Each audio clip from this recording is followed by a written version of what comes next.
Alors, nous allons voir dans cette vidéo la certification du Bac Pro Animation, notamment l'épreuve U32, donc qui est l'animation visant l'épanouissement, la socialisation et l'exercice des droits citoyens de l'enfant. Donc, on va travailler à partir de la grille de certification. Donc, je reprends le contexte de cette épreuve. L'élève doit réaliser une animation auprès du public enfant qui doit durer entre 30 minutes et 60 minutes, avec un minimum de 6 enfants.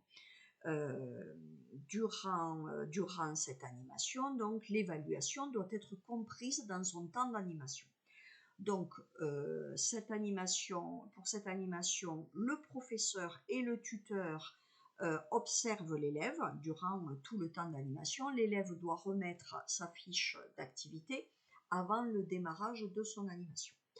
Donc, on va essayer de regarder un petit peu les critères durant cette animation, donc qui dure 1 heure, et puis après on verra l'entretien qui suivra. Donc évidemment, on va s'intéresser bien entendu aux 100% de réussite. Hein. Donc, on nous dit bien que l'élève doit animer en toute sécurité une séance d'animation pertinente permettant l'épanouissement, la socialisation et l'exercice des droits citoyens, mais mobilisant une et des démarches éducatives pertinentes.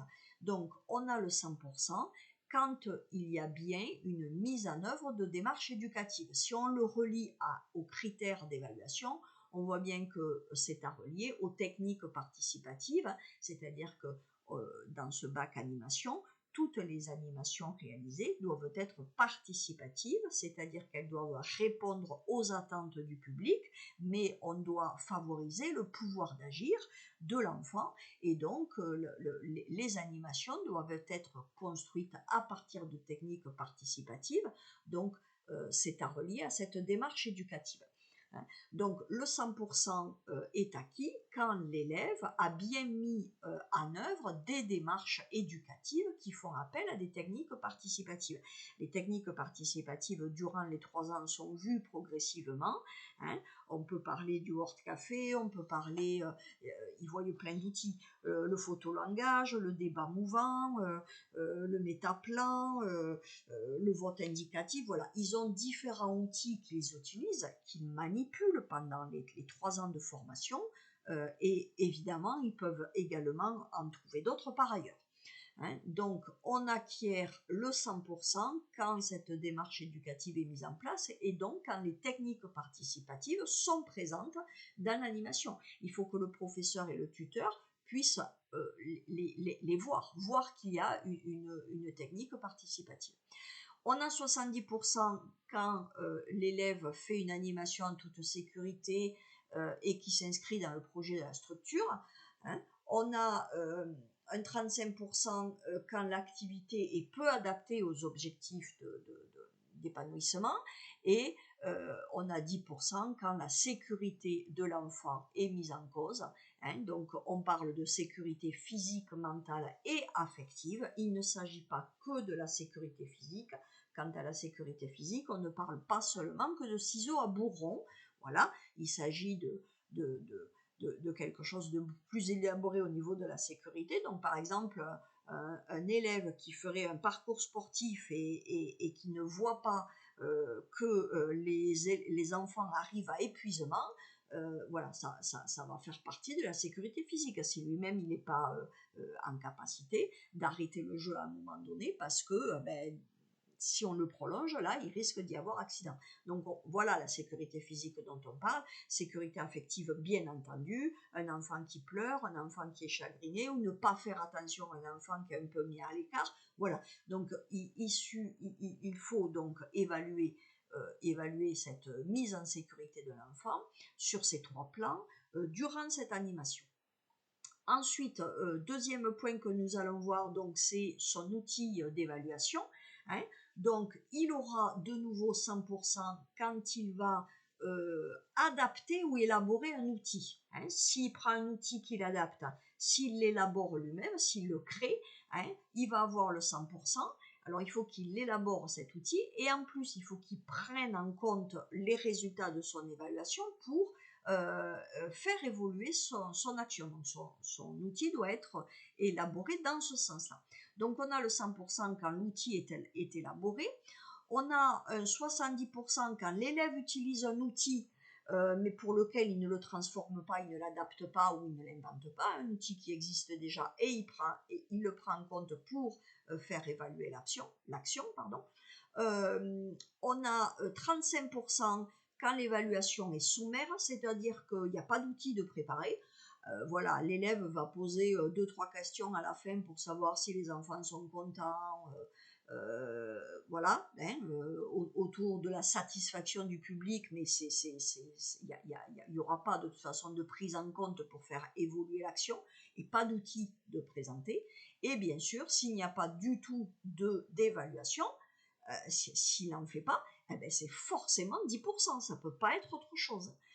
Donc on attend bien un outil, voilà, on attend bien pour avoir le 100%, un outil qu'il élabore ou qu'il adapte, pour le 70%, un outil qu'il utilise, pour le pertinent, pour le 35%, une évaluation comme ça, là, un peu sommaire et puis sans outil, et puis évidemment 10%, il n'a pas proposé d'outil, il n'a pas fait du tout d'évaluation.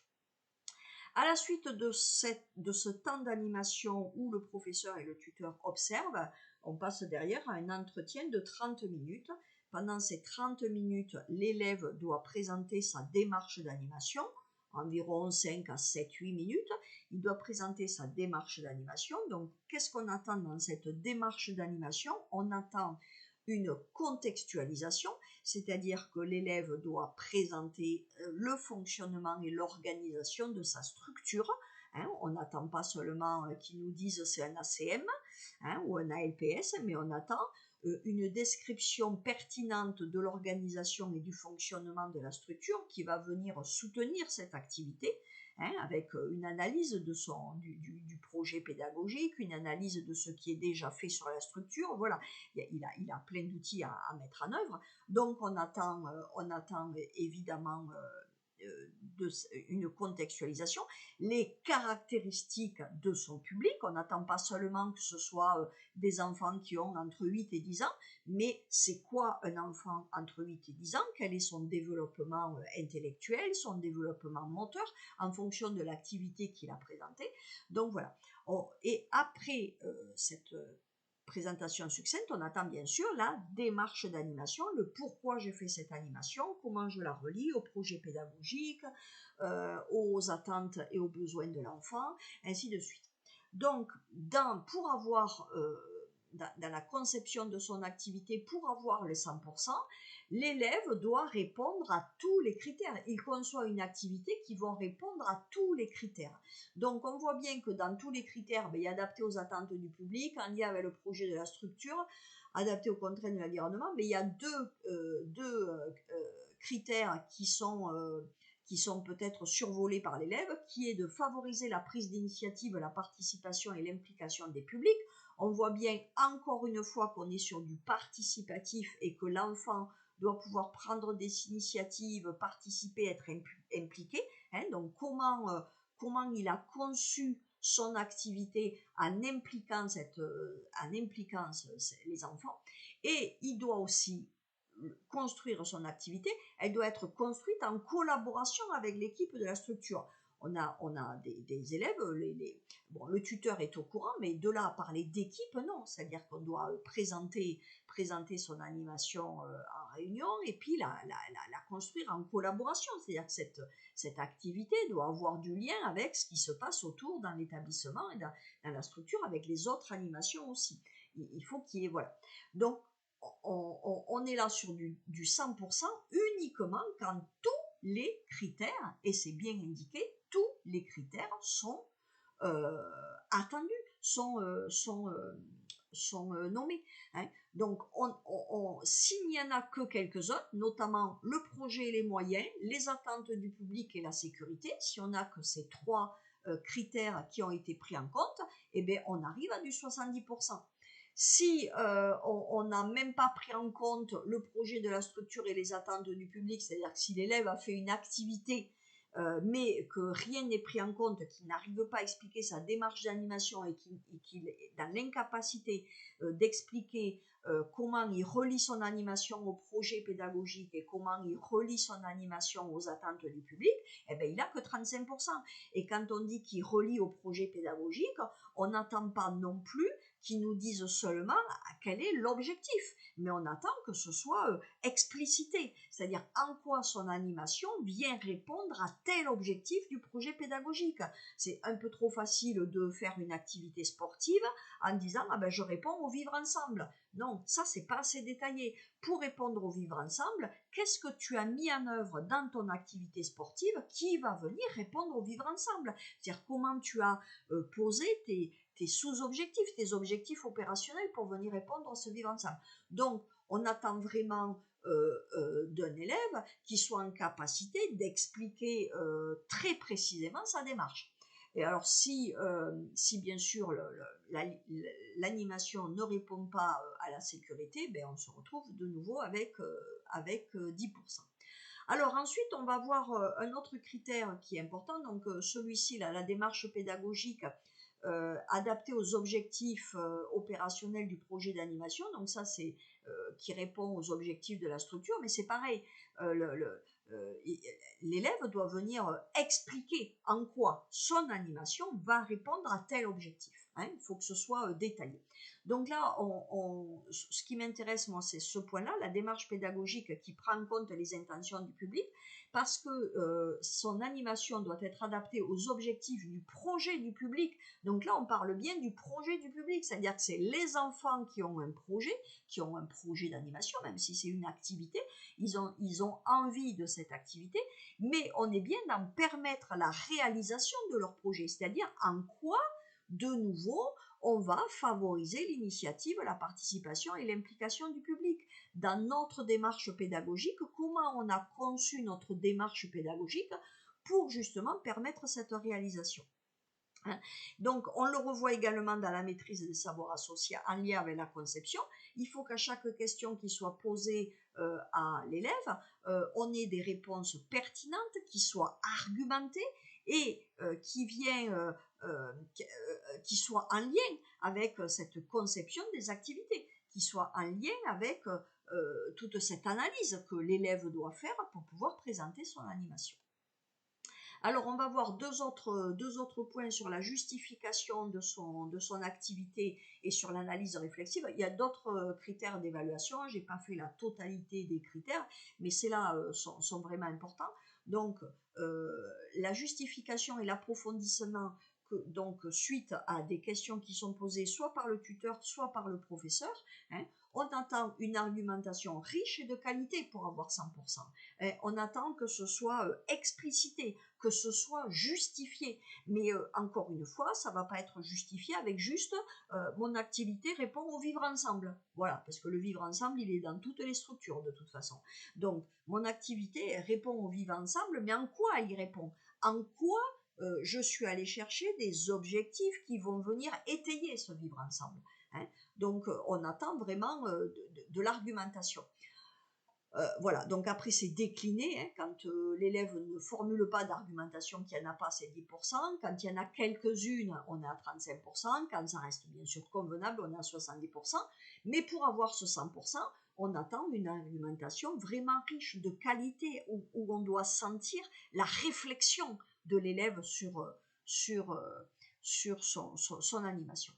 Enfin, l'élève doit fournir une analyse réflexive de sa pratique, donc ça c'est quelque chose qui est quand même important, et l'analyse de sa pratique professionnelle, on attend pour le 100% beaucoup de rigueur, et surtout qu'il soit capable de proposer donc des actions correctives.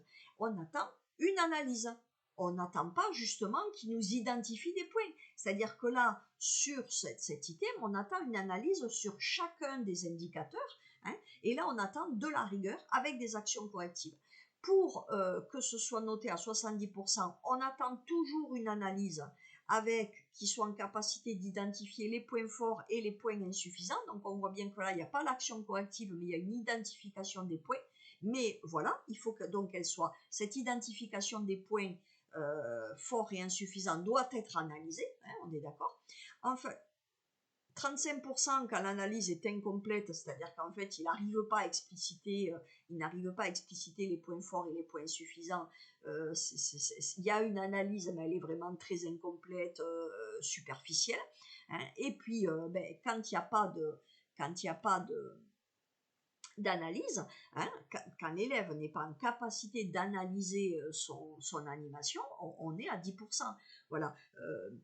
Je vais donner le cas d'un élève qui avait fait une sorte de jeu où on colle un post-it sur le front. La seule chose qu'il a été en capacité de dire sur son analyse, ça a été que les post-it ne collaient pas bien sur le front. Voilà, il n'y a pas d'analyse. Il n'y a pas d'analyse de qu'est-ce qui n'a pas fonctionné ou qu'est-ce qui a bien fonctionné. On attend vraiment des points étayés. Voilà. Donc voilà, cette vidéo sur la certification U32, animation à l'enfant.